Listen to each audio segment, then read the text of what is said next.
Hey everyone, Candy Zararu here. I'm so excited to be doing this video. I have my second trip by myself with my two toddlers under my belt. The first time I went by myself with my 3-year-old and my 1-year-old to California, and we did change planes, so we had one stop both ways. And that was like the big trip. I brought the pack and play, the 2 car seats, all that went under the plane, a big suitcase, a larger carry-on, and then a backpack, plus a stroller, plus the 2 kids. So that was the big trip. Obviously the flight was way longer. This time I flew to Chicago to see my mom for a week, and that was just like a 2-hour flight, so it was a little bit easier in my opinion. It's nonstop as well. And so I wanted to just get on here and say, hey, I'm sure there's probably a mom out there like me whose husband can't get off work, but you want to travel, you want to see the family. And you have the means to do it, but you're kind of like, well, should I really do this by myself? Like, I'm a little worried. I want to give you guys confidence. I want to give you guys some tools and some resources and just some ideas that worked for me. I will let you know it's not all rainbows and sunshine. This trip, on our way to Chicago, we got there an hour and a half early. They tell you to be there an hour early, but I just threw on 30 minutes because kids and stuff. And we almost missed our flight. I kid you not, we were the last group of people to get on the plane.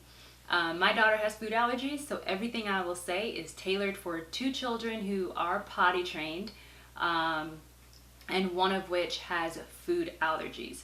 So if you are a food allergy mom, my first suggestion to you, especially if you're flying Delta or Southwest, is, which we flew Southwest both times, but I know Delta definitely accommodates. So if you're flying one of those 2 airlines, definitely call at least 24 hours ahead of time and let them know which child has the food allergy, especially if it's peanut. Tell them we have a severe peanut allergy, and they will usually let you on first so that you can clean and sanitize the plane. They can advise you on the best time to fly maybe, and on our flight back they actually made it a nut-free flight, so that was awesome. But on our way there, anyway, back to my story. On our way there to the airport, we got there what we thought was plenty of time. I was flying out at 6:40 in the morning. We got to the airport at like 5 o'clock, and it literally took us like 20 minutes to get through the sky cap, which is ridiculous.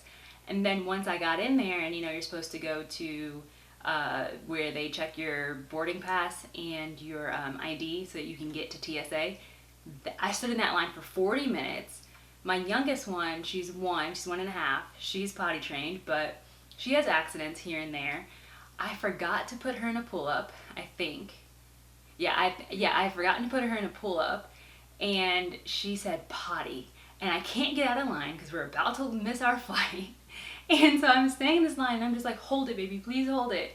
And so eventually we get through the 45-minute line, and then we get through the normal TSA part, which was ridiculous. Like, Jacksonville Airport, get it together. And then at the end of the line, the security guy literally is like taking out every little thing and making me miss the plane. So I'm like, yo, just dump the liquids. I don't even care. Throw the whole water bottle away. We're gonna miss our flight. So eventually we get to our gate. I talk to the guy to check my stroller and make sure that it's, right outside the airplane when we get off of the airplane. And he's like, oh man, you should have got here earlier. We were gonna let you on the plane first, and you could have had any seat you wanted. And you could have wiped down and cleaned, but now there's literally been 150 people who've gotten on before you. So that was unfortunate. So getting to the airport and on the plane this time around was nowhere near as smooth as my first flight that I took with them by myself to California. But that's okay. I'll address the mindset and how to bring yourself to calm and peace later. But that was our going out experience. So I wanted to talk about things that I bring as a necessity, and then things that I bring as entertainment, so that you guys maybe could find some of this stuff. It's not expensive. I don't like to spend a lot of money at all. So everything that I bought or that I have, I think altogether it'll be like less than $100 if you literally don't have any of like these add-ons to make it easier as necessities. So anyway, first thing you need is a backpack, a good backpack with lots of compartments and extra padding. I don't know if you guys can see this, but this is super padded right here. Down here it's padded so you can carry, I mean seriously, like 50 pounds in this bag and not feel like you're carrying 50 pounds. Maybe not 50, maybe like 35. But you know what I'm saying. I got this from Amazon. I think it was $39, I want to say. It is the brand Tebel or Tebel, T-E-B-E-L. I'll link it below. It's got this compartment, that one. It's got this zippy, in which I have another necessity. I do not travel without my oils. Airports are disgusting, places are disgusting, and I don't like to use alcohol and bleach on my kids. So I actually make my own germ defense and hand sanitation spray. You can find it on my Etsy shop, Grace and Genevieve. That link is below. Shameless plug. But I spray the girls down with this before we get on the plane, and then, you know, if they've been touching and playing at the gate, I just spray their hands before and after we get off the plane so that they don't get sick. This backpack has, if you guys can even see this, it's got 3 compartments, if you can't, sorry. But it's got 3 insulated compartments, separate in compartments for bottles or sippy cups or whatever you need for your child. I think it's a baby backpack, to be honest. It is a baby backpack, by the way. It's got a front zipper compartment. Get yourself, I think these are like 89 cents or $1 at Target, travel size wipes. It's got more compartments right here for more cups. This backpack comes with the diaper changing pad. Even if your kid's potty trained, I seriously recommend that you bring this, because I also recommend that you bring pull-ups. You put your kid in pull-ups because you don't know about delays, about being caught up in something and your kid's gotta pee and you just don't know what to do. My 3-year-old, she's fine. She can hold it for a very long time.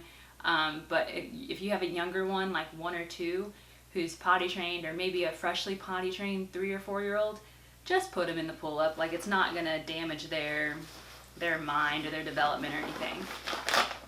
My mom got me this. This thing is awesome. This is a collapsible travel potty seat. It's actually kind of disgusting. I probably need to clean it now. But it folds up and into a potty seat. This also was purchased on Amazon. And when you're done, well, yeah, surely y'all know, just put it on top of the potty seat. It stops them from falling in and from sitting on those nasty toilet seats. So you fold it up and you put it back in your bag and you're ready to go. Also for necessities, y'all, I just said I, use medicine. Well, not medicine, but essential oils. My EpiPens are always in a separate small bag.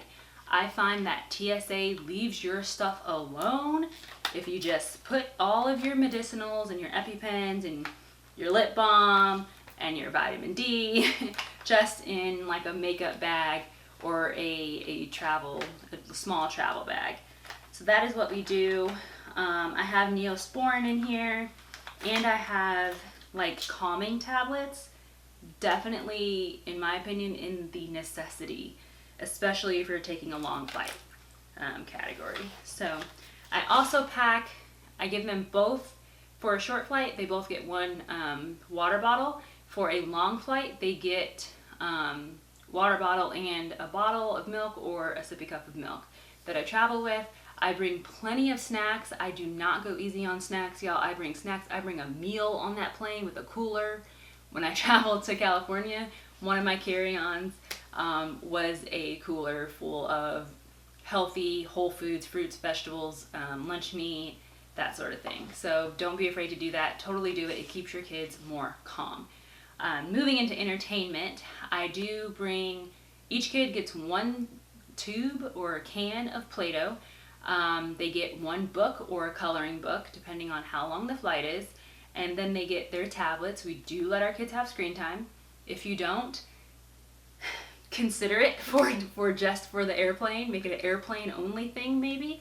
But they do get to bring their Kindles. I bring them headphones for their Kindles so that they can actually hear the movie.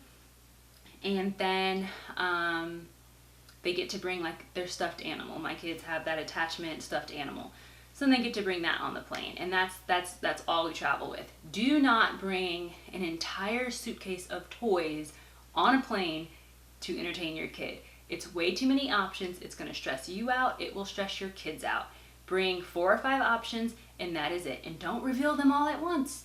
Give them like their least favorite thing to their most favorite thing. And you will find that it helps to maybe keep them a bit more calm or distracted when they just want to move and they're antsy. Moving into our attitude. So for me, it is the most important thing to get my mind right. So if I can have an hour or 2 to myself before I travel alone with my kids, I just spend that hour or 2 telling myself, you can do it. You are their mother. You know, worst case scenario, this happens and you will survive. And worst case scenario, everyone dies. And, you know, like you believe in God and He's merciful and He's compassionate. And, you know, within my faith system, there's assurance. And so I believe that we'd all just go see God, or we would go to a waiting place to see God, however the technicalities of all that works.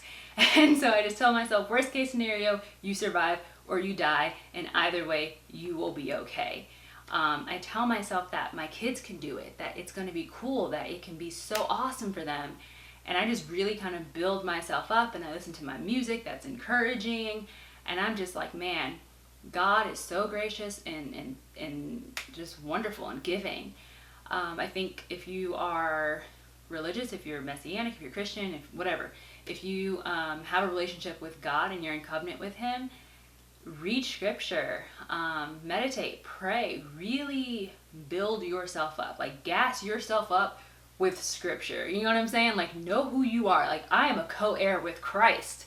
Like, a whiny child in an airport on an airplane, that's not going to faze me. Like, I'm a co-heir with Christ. I can do all things through Messiah Yeshua. And it sounds silly, but if you're a mom and you're traveling solo, you are going to have that moment where, maybe you're not, but most likely you're going to have a moment where you just feel like, I'm going to break. My kid's screaming, they're running away, plane gets delayed. Side note, my plane got delayed on the way back. And all of the build-up and self-talk that I did prior to that kept everybody calm. Because we were supposed to fly out at bedtime, and then they delayed it an hour and a half. So my kids were literally losing their minds. But it was okay, because again, I can do all things through Messiah Yeshua. So hopefully this helped. If you have any tips for traveling solo with your kids, whatever their ages may be, obviously I think older kids are maybe easier, but younger kids or infants, then go ahead and leave those comments below and help some other mamas out. If you want to see more content like this, more mommy kind of topics, then go ahead and hit that like button, hit that subscribe button, and go ahead to the right or the left next to the subscribe button and hit the bell so that you guys get notifications. Hopefully you all enjoyed that video, and I can't wait to upload another video and talk with you guys. Bye everyone!